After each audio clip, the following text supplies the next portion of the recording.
चलो देखो, कल हम लोग क्या पढ़े थे कि नरेशन के बारे में। तो नरेशन को हिंदी में क्या कहते हैं? कथन कहते हैं। नरेशन कितने प्रकार के? एक डायरेक्ट होता है, दूसरा इनडायरेक्ट होता है।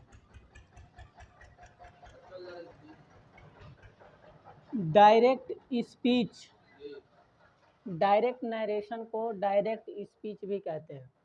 अब डायरेक्ट स्पीच में कुछ महत्वपूर्ण संकेत क्या होता है, इशारा यानी बताता है क्या चीज़ है। तो पहला कहता है कि ऐसे डबल सिंबल कामा रहेगा ऊपर की तरफ, नीचे की तरफ नहीं, ऊपर से, और दोनों बंद रहेंगे एक दूसरे से अपोजिट साइड में, इधर इसका उल्टा है। तो इस प्रकार के कामा को हम क्या कहते हैं? इन्वर्टेड कामा कहते हैं। यानी डबल कामा किसी वाक्य पे लगा हो शुरू से और अंत में, तो उसी को कहते हैं इन्वर्टेड कामा।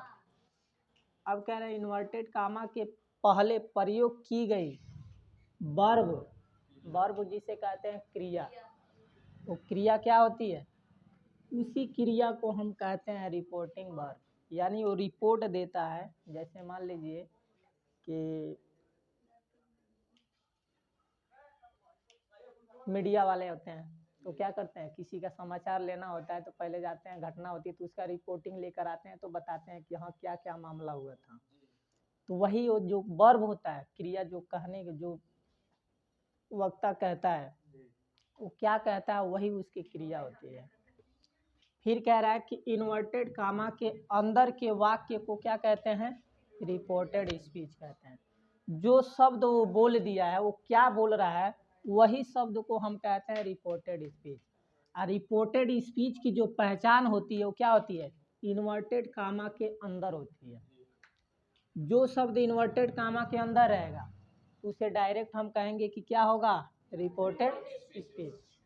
अब कभी भी रिपोर्टेड स्पीच जो होता है वो डायरेक्ट में ही होता है, इनडायरेक्ट में नहीं होता है। अब कह रहा है कि रिपोर्टेड स्पीच का पहला अक्षर, मान लीजिए कि जो डबल कामा है उसके अंदर कोई भी शब्द लिखेंगे, ये नहीं कि लिख रहे हैं तो छोटा लेटर शुरू में बड़ा लिख दिए, इन्वर्टेड कामा में छोटा लिख देंगे तो गलत हो जाएगा। पहला जो अक्षर होगा जो सब्जेक्ट के रूप में काम करता है उसको हम कैपिटल लेटर में लिखते हैं, बड़ा लेटर। फिर कह रहा है पांचवा कि डायरेक्ट नरेशन में वक्ता द्वारा बोले गए वाक्य को इन्वर्टेड कामा के अंदर बंद करते हैं। यानी जो वक्ता बोलता है, बोलने वाला जो होता है, जैसे मान लीजिए कोई चीज़ हम बोल रहे हैं तो जो शब्द बोलते हैं, हमने तो बोला, अब क्या बोला, कोई चीज़ शब्द जो बोलेंगे, जो चीज़ें बताएंगे, उसको कभी भी जब लिखते हैं तो इन्वर्टेड कामा के अंदर लिखा जाता है।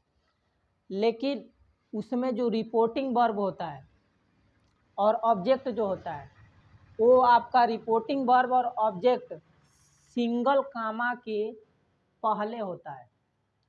यानी सिंगल कामा जो होता है ना, जैसे मान लीजिए सिंगल कामा जहाँ पे लगेगा इन्वर्टेड कामा के जस्ट बाद ही, पहले ही यहाँ पे क्या कर देते हैं? सिंगल कामा लगा देते हैं। यानी जो सब्जेक्ट लिखेंगे, चाहे वर्ब होगा चाहे ऑब्जेक्ट होगा, उससे पहले, तो सब्जेक्ट तो आपको पहले दे दे रहा है, उसके बाद से आपका रिपोर्टिंग वर्ब होता है, उसके बाद से ऑब्जेक्ट होता है। तो ऑब्जेक्ट या वर्ब, ऑब्जेक्ट नहीं दिया रहेगा तो वर्ब दिया रहेगा, तब जाके हम कामा लगा सकते हैं।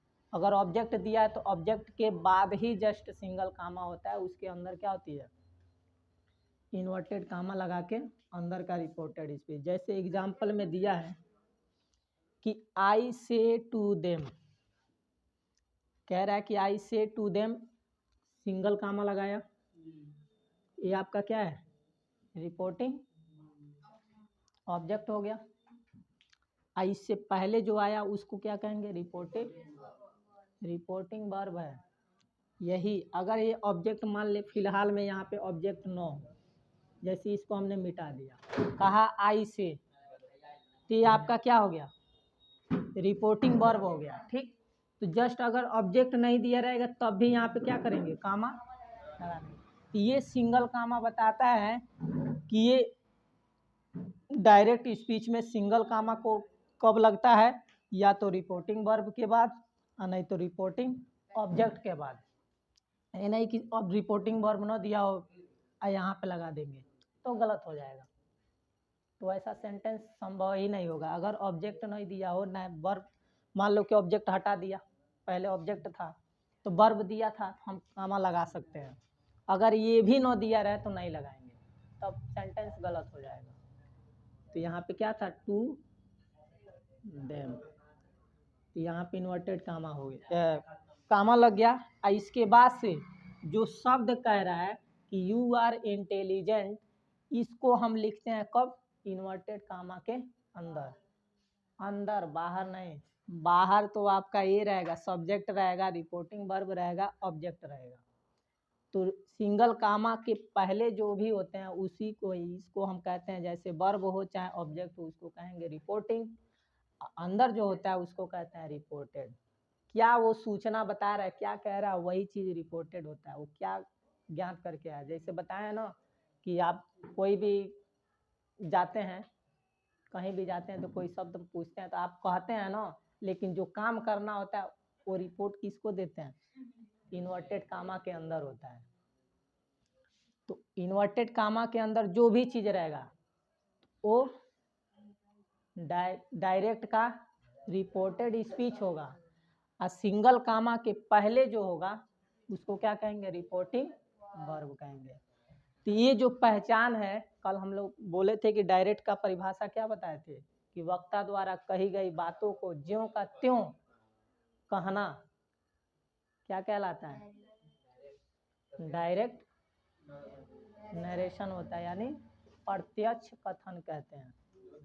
और जो वक्ता द्वारा कही गई बातों को हम क्या करते हैं, उसमें कुछ बदलाव करके बोलते हैं, अपने तरफ से मिलाकर दूसरे भाव में बोलते हैं, तो उसको कहते हैं इनडायरेक्ट नरेशन या इनडायरेक्ट स्पीच कहते हैं। ठीक, तो ये था आपका डायरेक्ट के बारे में कि क्या क्या चीज़ें होती हैं।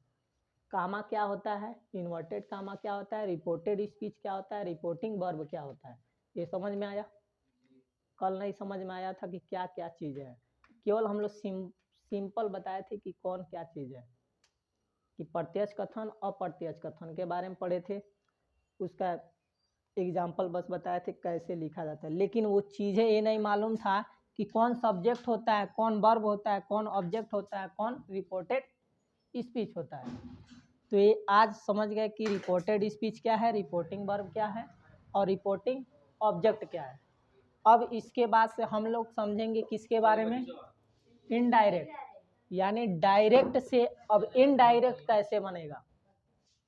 ये तो सिंबल दे दिया कि कैसे बनेगा, तो अब इसमें भी कुछ नियम होते हैं, किस प्रकार से बनाते हैं, क्या हटाएंगे तो क्या लगाएंगे, क्या नहीं हटेगा तो क्या नहीं लगेगा। ठीक।